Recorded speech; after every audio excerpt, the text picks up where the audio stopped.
Olá, todos sejam muito bem-vindos a mais um webinar aqui do nosso canal Juris Rende. Hoje eu vou conversar com a doutora Juliana Maggi Lima, que é autora da obra Família Homoafetiva, que está na sua primeira edição agora em 2028 pela editora Foco, e nós vamos conversar hoje justamente sobre esta temática, família e as suas múltiplas vertentes. Primeiramente, gostaria muito de agradecer a sua participação, doutora Juliana, seja muito bem-vinda. Matheus, muito obrigada, bom dia. Estou muito feliz aqui de estar com vocês do Juris Rende. Muito obrigado, doutora. Bom, vamos começar já com as primeiras perguntas que é de interesse e relevância, principalmente sobre a ótica da família, que é um elemento social que tem sofrido bastante transformações ao longo do tempo. Doutora, como que o direito trata o conceito de família? A jurisprudência está seguindo o mesmo caminho? O que mudou de um tempo para cá? Matheus, até 1988, com a Constituição, o único tipo de família que o direito considerava como... O único tipo de formação social que o direito considerava como família era a união pelo casamento, pelo matrimônio, entre o homem e a mulher. Eu queria trazer para reflexão que, portanto, não é uma questão de avanço na família homoafetiva que a gente vê nesses últimos 35, um pouquinho mais anos, um pouquinho menos, na verdade. A Constituição, ela trouxe outros exemplos de família. Ela trouxe a união estável, que foi um grande avanço, e ela trouxe a família monoparental, ela reconheceu. E boa parte da doutrina e da jurisprudência entende que esse é um rol trazido no artigo 226 da Constituição, exemplificativo e não taxativo. Então, a gente não tem na lei, na Constituição, uma definição exata do que vem a ser família. Isso vem sendo construído. Algumas leis de políticas públicas definem para aquela política pública específica o que é considerado família, como, por exemplo, o antigo Bolsa Família e o atual Auxílio Brasil. Nesse ponto, a partir de 88, com essa revolução, a Constituição foi uma revolução no direito de família, a gente veio tendo, desde os anos 90, algumas iniciativas para tentar reconhecer a parceria civil, enfim, depois união estável, de pessoas do mesmo gênero. Desde meados de 1990, a gente tem propostas legislativas da então deputada Marta Suplicy, enfim, são inúmeras as propostas legislativas desde então. Acontece que nenhuma lei avançou, nenhuma lei foi aprovada. E são leis em sentido diametralmente oposto, às vezes. Algumas para dizer que não existe a família entre pessoas do mesmo sexo, eu prefiro dizer do mesmo gênero, eu entendo que o gênero é uma questão cultural.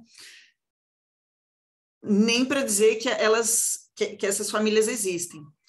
Então, também a partir dos anos 90, começaram a ser propostas muitas ações pedindo reconhecimento da família homoafetiva, para fins essencialmente patrimoniais no começo, para inclusão como dependente no imposto de renda, para fins previdenciários, para fins de plano de saúde, e a jurisprudência veio aceitando o reconhecimento dessas relações como uma forma de trazer uma justiça, e para mim, num sentido muito parecido com o que foi a criação da união estável. A união estável entre pessoas do mesmo gênero. Porque a união estável ela veio para reparar a injustiça causada pelas pessoas, levadas pessoas que não podiam constituir família, seja porque antes não existia o divórcio, seja porque não tinham acesso às burocracias estatais, seja por qualquer motivo. Então, ela foi um marco relevante, só que ela também foi precedida por, antes da Constituição, ao longo de muitos anos, por decisões judiciais, que, de alguma forma, tentavam dar algum direito a essas famílias.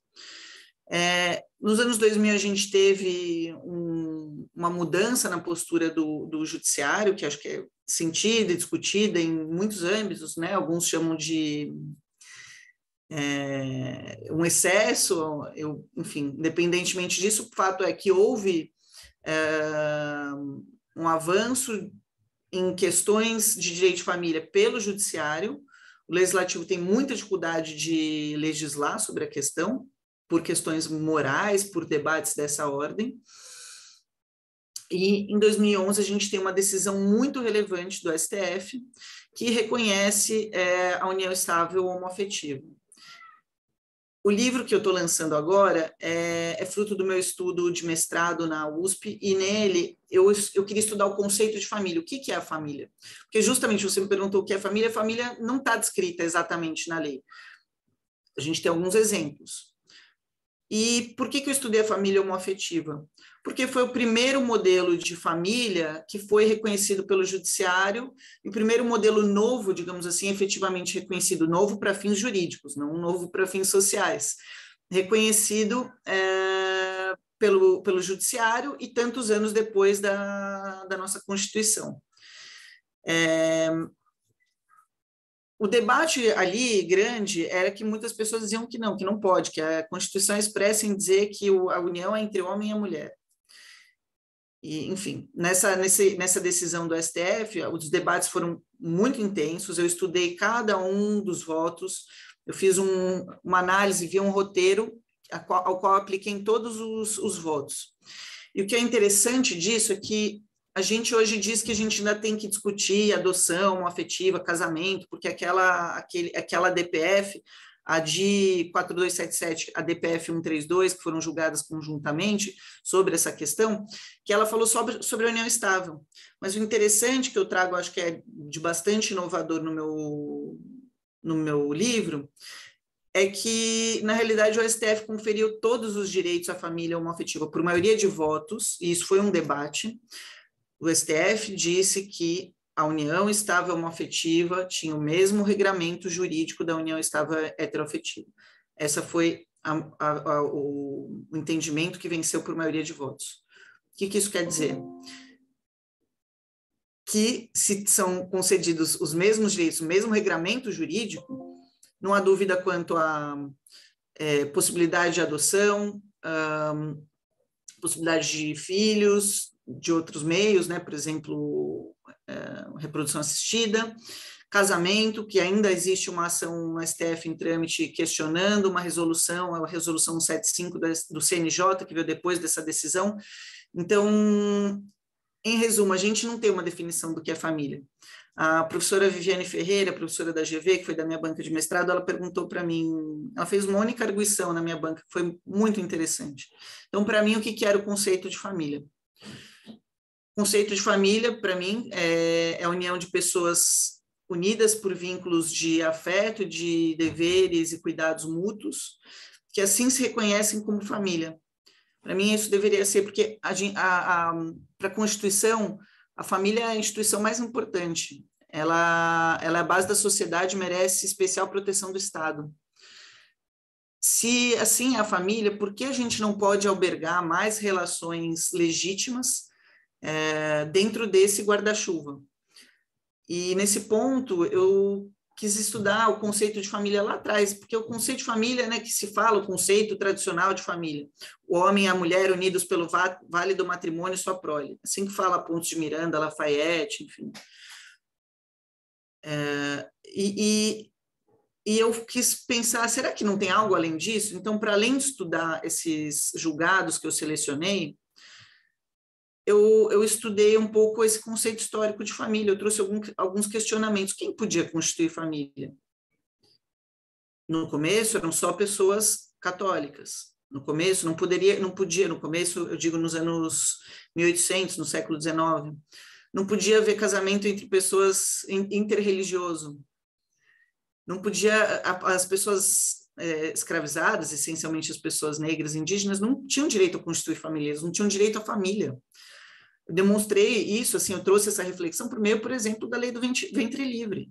Se precisou dessa lei, é evidente que antes as mães negras, escravizadas, indígenas, não tinham direito sobre seus filhos. Não existia essa noção de casamento. Então, o que a gente chama de família é um instituto que mudou muito, está mudando muito, e não tem uma definição taxativa. E isso é algo que é interessante e causa desconforto por outro lado.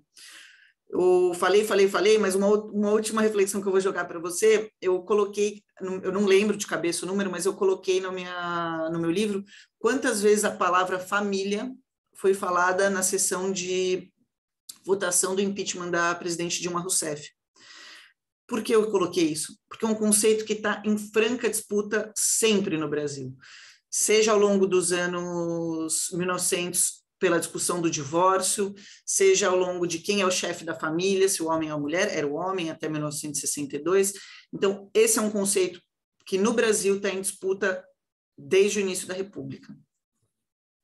Não, foi excelente essa última reflexão especial, porque já engata com a minha próxima pergunta, que seria justamente por que a gente observa essa evolução desse conceito, essa múltipla interpretação pela parte do judiciário. Hoje em dia nós já temos famílias até que reconhecem o animal de estimação, a gente tem família, como a senhora falou, monoparental, família de uma pessoa só, enfim, tem uma série de instituições que o judiciário aprecia e não chega a conceituar, mas chega a reconhecer, bem ou mal, mas acaba dá uma roupagem a esse tipo de núcleo familiar, e a gente não observa o legislativo caminhando dessa forma, ou pelo menos caminha de uma forma muito tímida.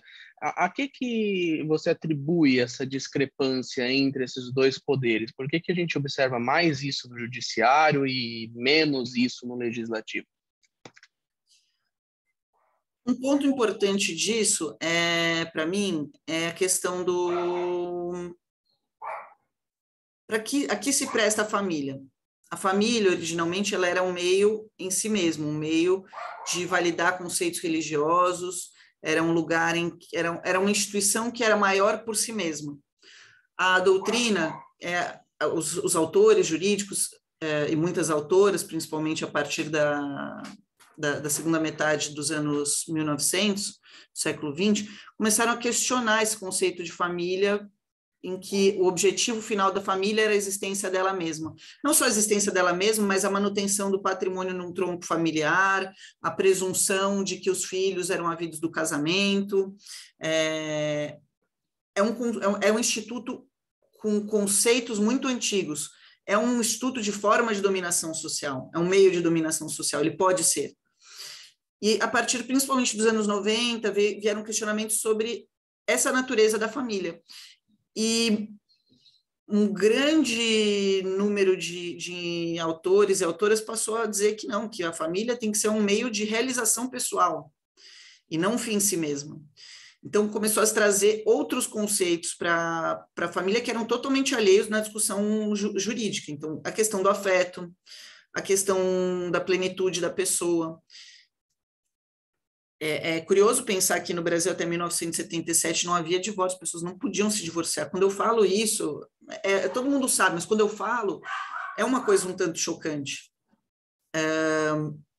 Então, você me perguntou por que tem essa discrepância. Porque, como eu falei, a família é um lugar muito caro para a sociedade brasileira, é um instituto que foi criado a partir de dogmas religiosos e... era um lugar muito excludente, poucas pessoas podiam fazer parte, no início da República, desse instituto.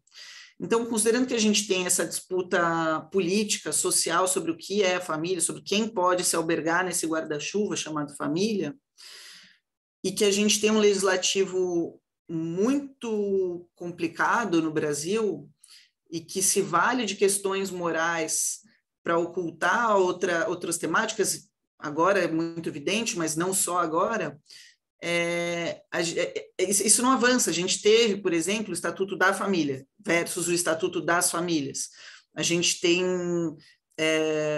tentativas legislativas para dizer que o julgamento do STF sobre a família homoafetiva não tem que ser superado. Então, o judiciário fez à frente justamente para sanar essas injustiças. Foi um papel fundamental do judiciário para diminuir as desigualdades sociais, eu entendo. Porque se a família é o lugar mais importante,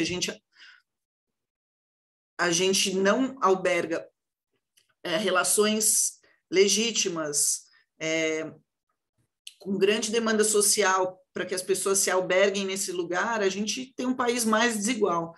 Tem vários estudos que falam que países que reconhecem os direitos LGBTQIA+, por exemplo, relacionados à família, são mais justos, mais iguais, a sociedade vive melhor. Então, eu imagino que essa dificuldade do legislativo seja proveniente da própria natureza da atuação e da composição do que o legislativo vem fazendo hoje. E a família é um lugar de disputa, continua sendo, e inclusive de forma injusta, ou seja, para desviar outros assuntos. Não existe, na minha visão, um debate qualificado no legislativo sobre isso. Emprestando-me até da fala da senhora, legislativo é complicado. Então, realmente, dentro desse contexto de complicação, até uma parte um pouco mais prática, hoje, né, pensando um pouco mais em 2022, ou até um pouco antes disso, as novas famílias, esses arranjos que você trouxe aí no início da sua fala, elas ainda precisam se socorrer necessariamente do poder judiciário para ter os seus direitos e a sua entidade familiar reconhecida, ou já existe algum outro mecanismo, talvez mais administrativo, mais, né, no âmbito de cartório? Como é que está essa parte de reconhecimento familiar? Em relação à família homoafetiva, existe uma resolução, que é a resolução 175 do CNJ, que obriga todos os cartórios, registros civis a realizarem o casamento, a celebrarem o casamento, a lavrarem escrituras públicas de união estável. Isso está bastante pacificado no momento. Na minha conclusão, né, dando spoiler aí, eu digo que não há como, dentro do Estado democrático de direito em que a gente vive, se fazer uma alteração sobre isso sem uma ruptura institucional. Qualquer alteração nisso seria uma ruptura institucional em função de ser uma... Enfim, eu faço uma argumentação ali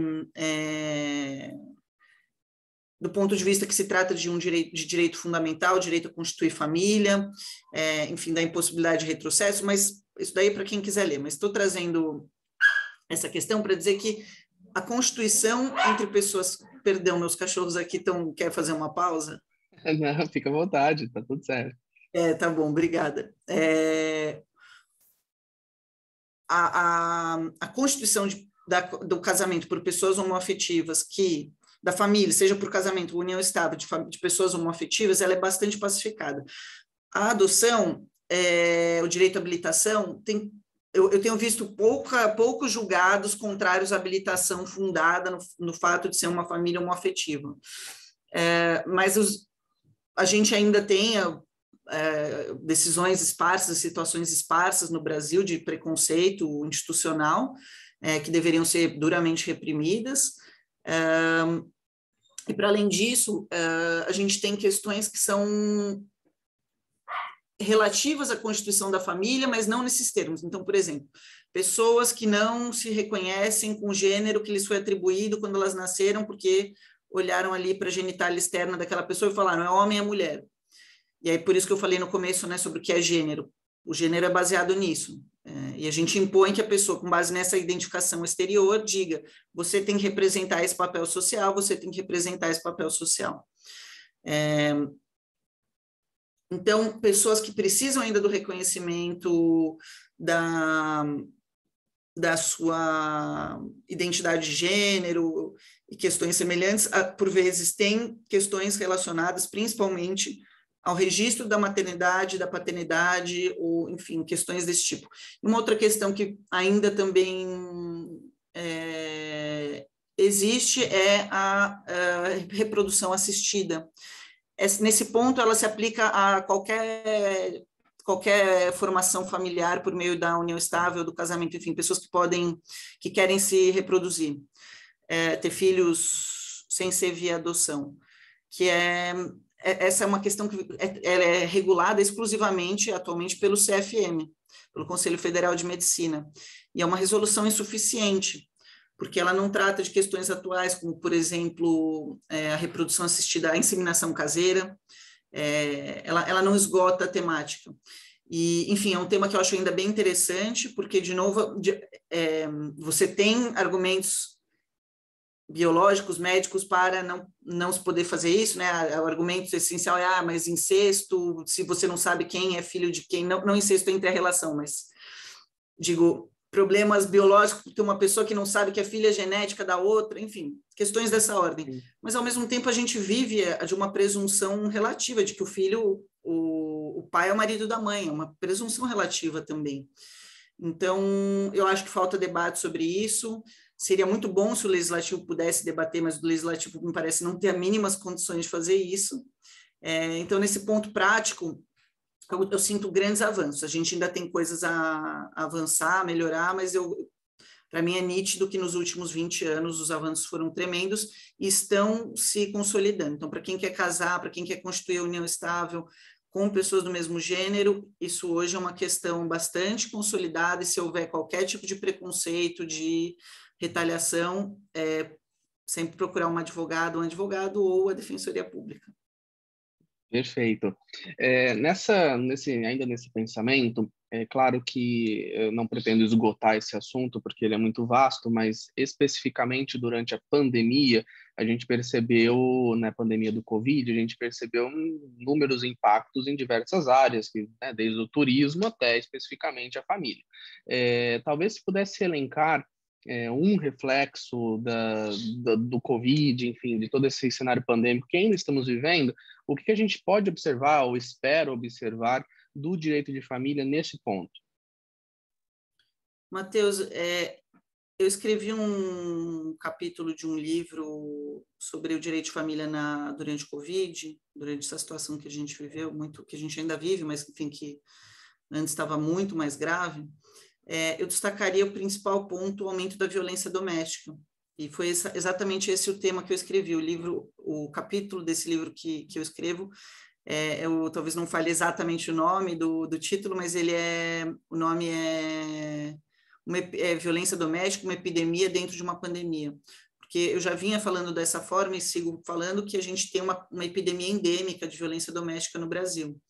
E que existem pessoas, e às quais eu me filio, que entendem que esses números vêm aumentando nos últimos anos, seja em função da pandemia, seja em função de outros fatores sociais. E a violência doméstica ela foi uma situação que se agravou não só no Brasil, mas em diversos outros lugares do mundo. O braço da OMS europeu, por exemplo, chegou a recomendar que se proibisse a venda de bebidas alcoólicas. O consumo de bebida alcoólica é um dos fatores de risco para a violência doméstica elencados pela OMS. A OMS é muito interessante isso, ela elenca fatores de risco para ser vítima e para ser um agressor. E entre eles está o consumo de bebida alcoólica. Então, algo que a gente viu em muitos lugares do mundo foi esse aumento da violência, seja por conta do aumento da convivência forçada, seja por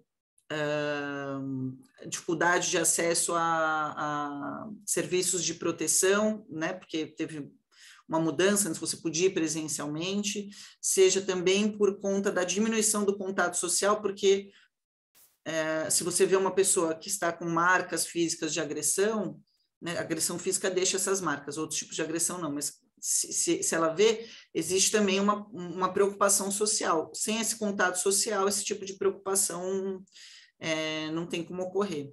Então, muitas pessoas falam, né, do aumento do número de divórcios, enfim. Mas eu destacaria esse ponto, porque a gente vive uma situação endêmica de violência doméstica muito grave e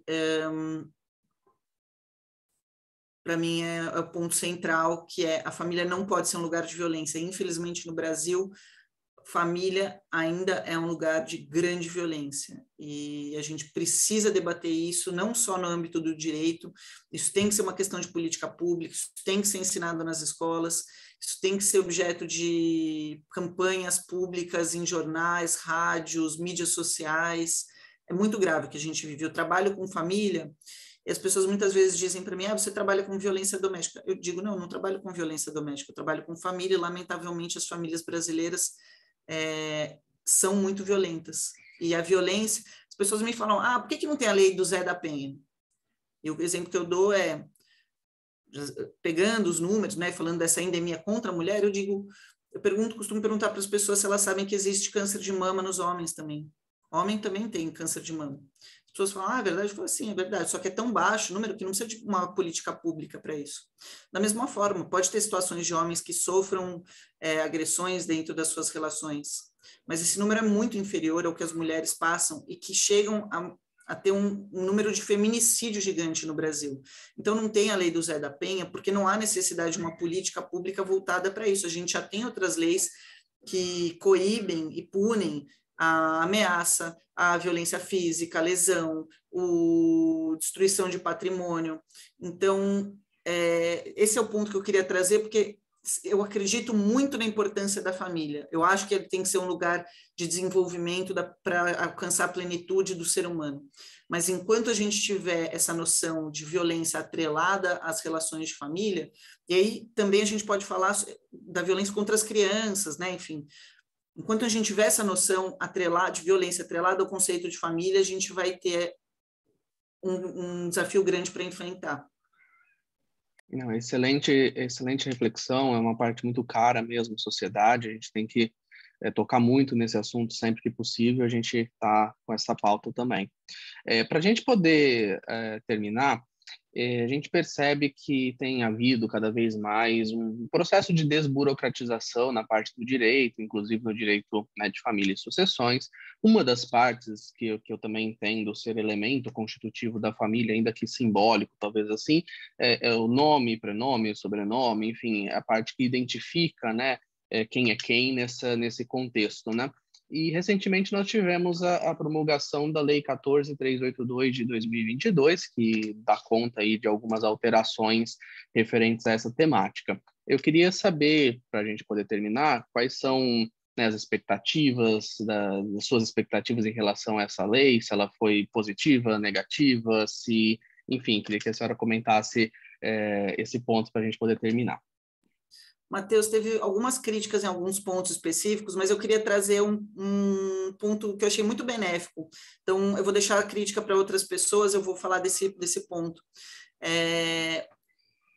Você me perguntou também das mudanças, né? Nos últimos anos, é uma pesquisa recente, que nos últimos anos menos pessoas vêm adotando o sobrenome do cônjuge.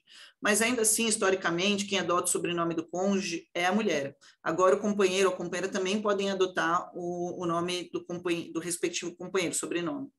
E para mim, a mudança mais importante foi a possibilidade de se mudar o sobrenome de casado, né? Ou seja, retornar ao seu sobrenome de origem. Eu não gosto do termo, né, o sobrenome de solteira, né? O nome de solteiro, porque a pessoa vai divorciada. Não, é o nome de origem da pessoa. Sem a necessidade de um processo judicial. Eu tenho várias mulheres que foram minhas clientes ou são minhas clientes e escolheram não mudar o nome, essencialmente porque não vou ter o mesmo sobrenome dos meus filhos, muitas vezes só tinha o sobrenome do marido, enfim, e eu não quero ficar sem ter o sobrenome, depois se arrependeram e tinham que mover uma ação judicial para isso. E isso era muito desgastante, trazia desconforto para várias mulheres. Eu também tive pessoas que não foram minhas clientes, mas foram até colegas minhas que me disseram que assumiram o sobrenome do marido por pressão da família do marido e que queriam não ter mais esse nome mesmo durante o casamento. Isso também se tornou possível. Então, dentro dessa linha, dentro da linha da possibilidade de alteração do prenome uma vez na vida, sem necessidade de alteração judicial, então, essa possibilidade de alteração uma vez em vida, que antes era só até os 18 anos, só aos 18 anos e agora pode ser feita a qualquer tempo, e essa possibilidade de mudança do sobrenome da pessoa que adotou o nome do cônjuge ou companheiro, para mim foram muito benéficas, desburocratizam as famílias, e são questões que, de fato, não precisam da intervenção judicial nem da intervenção advocatícia. Muita gente fala, mas e a preocupação com quem vai fraudar os outros?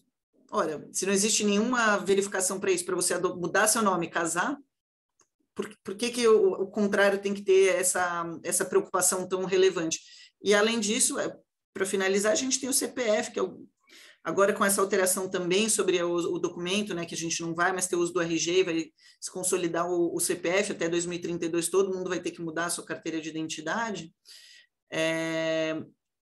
é uma preocupação que é muito pequena perto do nome, que é um direito à personalidade, um nome é um direito fundamental. Então, eu queria destacar esses pontos benéficos, porque eu falei tão mal do legislativo, vamos dar uma colher de chá aí. Perfeito. Nossa, muito, muito bom. Espero que realmente contribua muito para essas pessoas que desejam mudar de nome ou aqueles nomes que possuem, né, a ridicularização por natureza, enfim, tem capacidade de se livrar desse fardo que normalmente acompanha esses elementos, né, um trauma, alguma coisa assim, de uma forma um pouco mais tranquila do que ter que movimentar o judiciário, que pode ser moroso, enfim, causar mais prejuízo em relação à personalidade da parte. Bom, eu queria primeiramente agradecer imensamente as contribuições, Juliana. Muito obrigado pelo seu tempo, pela sua fala, pelas suas reflexões. Eu acho que agregou muito a todos nós. E muito obrigado mesmo pela sua presença. Desejo sucesso com as suas obras literárias. E hoje eu conversei com a Juliana Maggi Lima, que é autora e militante na área do direito de família. Muito obrigado, Juliana. Matheus, muito obrigada pela oportunidade, é um tema que eu adoro discutir, adoro conversar, e espero que as pessoas leiam o meu livro, mais do que por ler, por comprar, porque eu quero muito debater esse assunto, quero muito debater o que eu escrevi, ver críticas, enfim, quero que ele ganhe vida e tome corpo. Muito obrigada pela oportunidade, pelas perguntas tão instigantes. Nós que agradecemos. Muito, muito obrigado. Desejo, né, uma ótima semana, uma ótima carreira. E o que precisar, conte sempre com a Juris Rende. Muito obrigado novamente pela sua presença.